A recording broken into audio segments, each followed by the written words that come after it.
अपना घर का कूड़ा शैलेंद्र रावत के यहाँ डाल दो और शैलेंद्र रावत का घर का कूड़ा सुरेंद्र सिंह नेगी जी के यहाँ डाल दो। छिड़ गई है जंग। क्या मेरे घर का कूड़ा आप ले लेंगे तो मैं डलवा देता हूँ। नगर निगम मेयर शैलेंद्र रावत की पूर्व मंत्री सुरेंद्र सिंह नेगी को खुली चुनौती, कहा घर के सामने कूड़ा रख देता हूँ, अगर स्वीकार करें तो। आपके घर में अगर आप स्वीकार करेंगे तो मैं कल से ही अपना घर का कूड़ा आपके घर के सामने रख जाता हूँ। क्या मेयर शैलेंद्र रावत अब कूड़े में राजनीति करने लगे हैं? क्या 2027 चुनाव की राजनीतिक जंग छिड़ चुकी है? तो सर, लेकिन आप तो प्रयास कर रहे हैं, लेकिन जो पूर्व के विधायक हैं श्रीमान सुरेंद्र सिंह नेगी, अब वो तो काम में कहीं ना कहीं इस तरह से कह रहे हैं कि इस कूड़ा निस्तारण को कहीं बाहर लेके जाया जाए ताकि कोटदार के लोगों को राहत मिल सके। माननीय नेगी जी से एक बात पूछना चाहता हूँ, क्या मेयर शैलेंद्र रावत पूर्व मंत्री से दुश्मनी मोल लेना चाहते हैं या फिर यह एक चुनावी स्टंट है? आपने पूरी लैट्रीन कोटद्वार की शुक्र पुल पे ले जाके खड़ी कर दी। छोटे मियाँ का बड़े मियाँ में हमला अब राजनीतिक रंग ले चुका है, दोनों एक से बढ़कर एक हैं।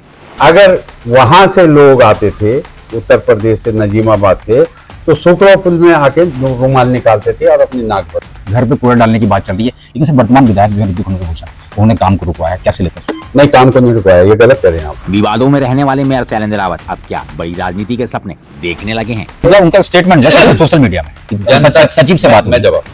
दूसरी बार आप 93 में बहुत कदावर नेता थे, लोगों ने निर्दलीय जिताया आपको। आपने वो दुर्गंध जो है कोटद्वार शहर की सारी लैट्रिन की दुर्गंध लोगों को जो है प्रस्तुत की, और आज आप ऐसा अंगड़न बयानबाजी कर रहे हैं कि आप जो है उत्तर प्रदेश में कूड़े को भेजो।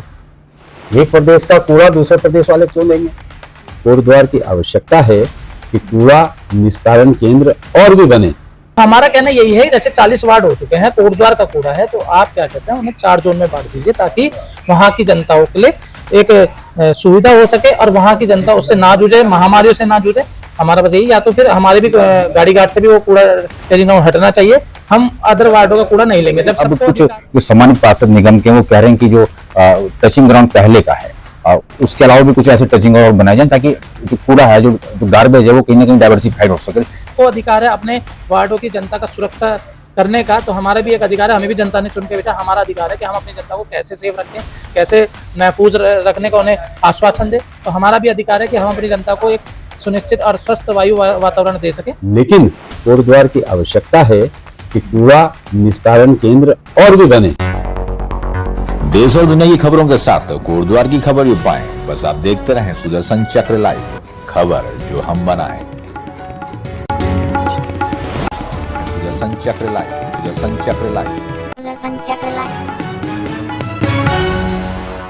दोस्तों देखिए, बहुत बहुत स्वागत है सुदर्शन चक्र लाइव पे। और एक बार फिर से जो है निगम के कार्यालय में आना हुआ, और जो निगम के इस समय महापौर हैं श्रीमान शैलेंद्र रावत मुझसे जुड़े हुए हैं, और एक बहुत बड़ा विषय जो इन दिनों टचिंग ग्राउंड को लेकर जिस तरह से उसको डिस्पोज किया जाए या उसको डंप किया जाए, एक बहुत बड़ा इशू इस समय कोटद्वार में देखने को मिल रहा है। सर पहले तो बहुत बहुत स्वागत है सुदर्शन चक्र पे। धन्यवाद। सर, जिस तरह से कंचनपुरी का एक बहुत बड़ा इशू बना, वहाँ पे क्या डंप होगा, कूड़ा या डिस्पोज होगा, ये बहुत बड़ा विषय है। लेकिन अब कुछ जो सम्मानित पार्षद निगम के वो कह रहे हैं कि जो टचिंग ग्राउंड पहले का है, उसके अलावा भी कुछ ऐसे टचिंग ग्राउंड बनाए जाए ताकि जो कूड़ा है, जो गार्बेज है, वो कहीं ना कहीं डाइवर्सिफाइड हो सके, जगह जगह बंट सके। उन्हीं के वार्ड में क्यों, ये बहुत बड़ा विषय। उसमें 4 वार्ड जो लगते हुए हैं, अगर मैं वार्ड नंबर 1 की बात करूं, वार्ड नंबर 4 की बात करूं, 11 नंबर वार्ड है, उनके जो सम्मानित पार्षद है उन्होंने अभी ज्ञापन एसडीएम कार्यालय में भी दिया और आपको भी दिया, क्या कहेंगे उसमें? नहीं, ठीक है, कूड़ा निस्तारण केंद्र जितने ज़्यादा बनाए जा सकें उससे शहर की व्यवस्था चुस्त दुरुस्त होती है, ये तो ठीक है। लेकिन अब व्यवस्था को व्यवस्थित करना, उसके लिए सारी चीज़ देखनी पड़ेगी। कहाँ पे ज़मीन उपलब्धता होगी, फिर उस ज़मीन किस श्रेणी की है, वन विभाग की है या राजस्व विभाग की है, उसकी प्रक्रिया प्रारंभ करनी पड़ेगी, कब वो प्रक्रिया संपन्न होगी, ये सारे विषय हैं। उन्होंने अपनी बात रखी है, उनकी बात को मैं संज्ञान ले रहे हैं। लेकिन कूड़ा निस्तारण केंद्र हैं, अब डंपिंग जोन नहीं रहे। डंपिंग जोन वो होता था जो बहुत बड़े पहाड़ खड़े हो जाते थे। अब भारत सरकार सीधा सीधा राज्य सरकारों को पैसा दे रही है, और राज्य सरकार हर निगम, हर नगर पालिका, हर नगर पंचायत की मॉनिटरिंग कर रही है सीधा शासन से, कितना आप कूड़ा ला रहे हो घर से और कितना कूड़े का निस्तारण किया आपने। इसलिए वो निस्तारण केंद्र हैं। तो निस्तारण केंद्र हैं तो वो पहले से चला आ रहा है, तो उसमें अब व्यवस्था को हमने व्यवस्थित किया है। जब दूसरा बोर्ड आया तो उसमें हमने जो डंपिंग जोन था, बहुत खतरनाक डंपिंग जोन था, उससे जो है रतनपुर के लोगों को बहुत समस्या का सामना करना पड़ता था। कई बार आग लग जाती थी, उससे जो है सांस लेने में दिक्कत होती थी, दुर्गंध हो जाती थी। आपका जो मुक्तिधाम है, वहाँ पे लोग खड़े नहीं हो पाते थे दाह संस्कार जब करते थे। वहाँ पे मक्खियाँ, वहाँ पे बदबू। आपका जब मुक्तिधाम को हम जाते हैं झूला पुल के बगल से, तो वहाँ से कबाड़ जो है बाहर पड़ा रहता था। आज तो ऐसी स्थिति नहीं है। आज तो तुरंत जो है जितना कूड़ा आ रहा है उसका मैं समझता हूँ 90, 80, 95% तक जो है कूड़ा निस्तारण हो रहा है। तो सर, लेकिन आप तो प्रयास कर रहे हैं, लेकिन जो पूर्व के विधायक हैं श्रीमान सुरेंद्र सिंह नेगी, अब वो तो काम में कहीं ना कहीं इस तरह से कह रहे हैं कि इस कूड़ा निस्तारण को जो कहीं बाहर लेके जाया जाए ताकि कूड़ेदार के लोगों को राहत मिल सके। देखिए, कूड़ा निस्तारण, हम अपने घर का कूड़ा, अगर माननीय नेगी जी तो बहुत पुराने नेता हैं, वो हमारे उम्र से भी बहुत बड़ी उम्र के हैं। वो इस क्षेत्र से प्रतिनिधित्व उन्होंने 1985 से किया है। पहली बार वो एमएलए 1985 में बने और उत्तर प्रदेश सरकार हुआ करती थी। ये जो उत्तराखंड था तब उत्तर प्रदेश में कहलाया जाता था, तब के वो विधायक है। और मैं समझता हूँ माननीय जी अगर ऐसा वक्तव्य जारी कर रहे हैं मीडिया के सामने, तो मैं समझता हूँ ये कोटद्वार की जनता के लिए भी दुर्भाग्य है। एक सजग जनप्रतिनिधि, इतने पुराने अनुभवी जनप्रतिनिधि, इतना कर्मठ लोगों ने 2-2, 3-3, 4-4 बार उनको एमएलए बनाया, और उसके बाद वो इस तरीके की बात कर रहे हैं कि अपना घर का कूड़ा शैलेंद्र रावत के यहाँ डाल दो और शैलेंद्र रावत का घर का कूड़ा सुरेंद्र सिंह नेगी जी के यहाँ डाल दो।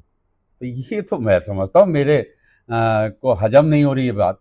और मैं तो उनसे माननीय नेगी जी से एक बात पूछना चाहता हूँ कि 1985 में आप पहली बार उत्तर प्रदेश सरकार में एमएलए बने, आपने पूरी लैट्रीन कोटद्वार की सुकरो पुल पे ले जाके खड़ी कर दी।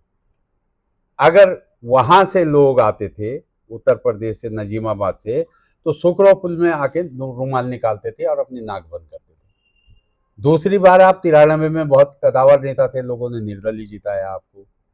आपने वो दुर्गंध जो है कोटद्वार शहर की सारी लैट्रिन की दुर्गंध लोगों को जो है प्रस्तुत की 93 में। 2002 में आप उत्तराखंड सरकार के, कांग्रेस सरकार के बहुत मजबूत मंत्री रहे। आपने तब एसटीपी नहीं बनाया, आपने तब ट्रेंचिंग ग्राउंड नहीं बनाया। आवश्यकता थी शहर की कि आप एक ट्रेंचिंग ग्राउंड के लिए और जगह ढूंढ लेते। आप 2012 में रहे, मजबूत मंत्री रहे कांग्रेस सरकार में, आपने तब एसटीपी नहीं बनाया, आपने तब ट्रेंचिंग ग्राउंड की आवश्यकता नहीं समझी। और आज आप ऐसा अनगढ़ बयानबाजी कर रहे हैं कि आप जो है उत्तर प्रदेश में कूड़े को भेजो। एक प्रदेश का कूड़ा दूसरे प्रदेश वाले क्यों लेंगे?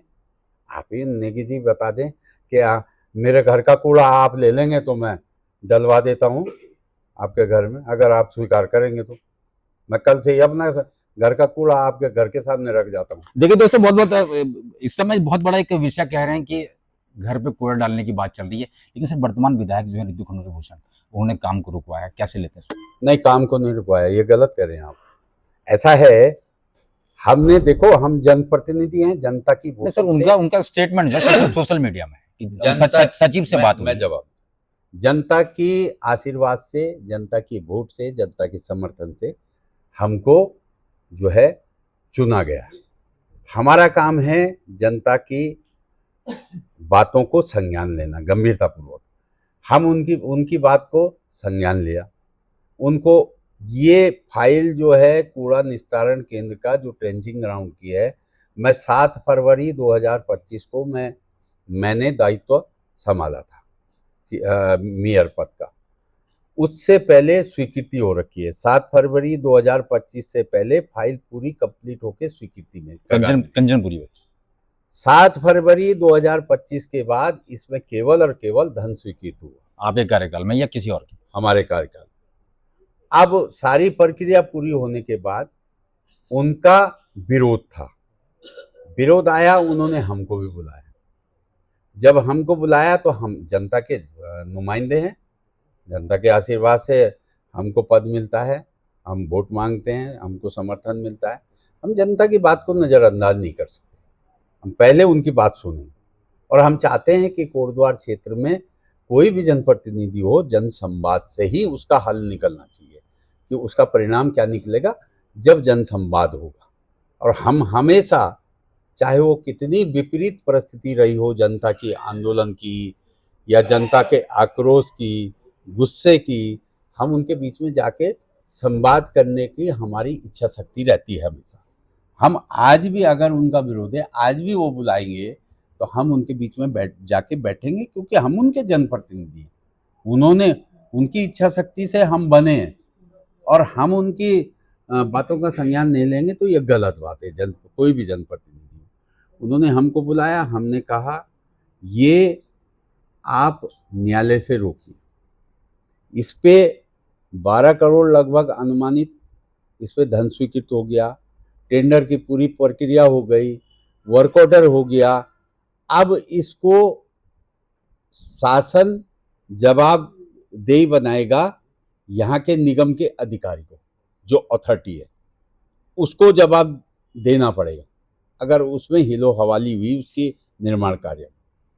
तो उसी परिप्रेक्ष्य में माननीय विधायक जी को भी बुलाया था, माननीय विधायक जी भी गई थी। माननीय विधायक जी भी उनके वोटों से, आशीर्वाद से जो है इस क्षेत्र की विधायक है, तो उनका भी जाने का जिम्मेदारी बनती थी, नैतिक जिम्मेदारी बनती थी। अपनी जनता के बीच में कौन नहीं जाएगा, कभी जनता को परेशानी होती है तो कभी नेताओं को परेशानी होती है, तो उनका सामंजस्य तारतम्य बहुत मजबूत होना चाहिए। तो वो भी गई, उन्होंने भी सुनी, उन्होंने भी कहा कि अगर नियम के विपरीत होगा तो इसको शासन स्तर पे दिखवाया जाएगा। तो हम तो आज भी कह रहे हैं कि हम जनता के नुमाइंदे हैं, हम जनता के विपरीत जाकर कोई काम नहीं करना चाहते, लेकिन कोटद्वार की आवश्यकता है कि कूड़ा निस्तारण केंद्र और भी बने। जैसे इधर से कुछ डेलीगेशन आज ज्ञापन दिया, उनका ज्ञापन मुझे मिला है। निश्चित रूप से शहर की स्वच्छता को ध्यान में रखते हुए जितना ज़्यादा कूड़ा निस्तारण केंद्र होंगे, बड़े बड़े शहरों में, दिल्ली में, आप बगल में अपनी राजधानी में देख लो, देहरादून में पहले एक कूड़ा निस्तारण केंद्र रहा होगा, अब कई कूड़ा निस्तारण केंद्र जो हैं देहरादून में बने हुए हैं। तो ये जैसे जैसे आवश्यकता होती है वैसे वैसे जो है उनकी सरकार से, शासन से मांग होती है और संबंधित अधिकारी मांग करते हैं। इनकी जिम्मेदारी है, फाइनल अथॉरिटी यहाँ के आयुक्त हैं, उनकी जिम्मेदारी। अगर शहर स्वच्छता पे नहीं आएगा, स्वच्छता की श्रेणी में नहीं आएगा, तो वो भी कहीं ना कहीं उस पद पर जवाबदेह है। इसलिए हमारा प्रयास है कि जनता संवाद करे, संवाद के रास्ते कोई हल निकले तो अच्छी बात है, हम इसके पक्षधर हैं। और जनता का गुस्सा, जनता का आंदोलन के लिए हम हर समय उनके बीच में जाने के लिए तैयार रहते हैं। जब जनता चाहेगी हमको, हमारी उपलब्धता उनके बीच में रहेगी। चलिए सर, बहुत बहुत धन्यवाद। मेरे संग जुड़े हुए थे नगर निगम कोटद्वार के महापौर श्रीमान शैलेंद्र रावत। लगातार प्रयास हो रहे हैं किस तरह से जो शहर से जो कूड़ा उत्पन्न हो रहा है उसको कैसे उसका निस्तारण हो। बस आप बने रहे सुदर्शन चक्रलाइव के साथ। बहुत बहुत धन्यवाद।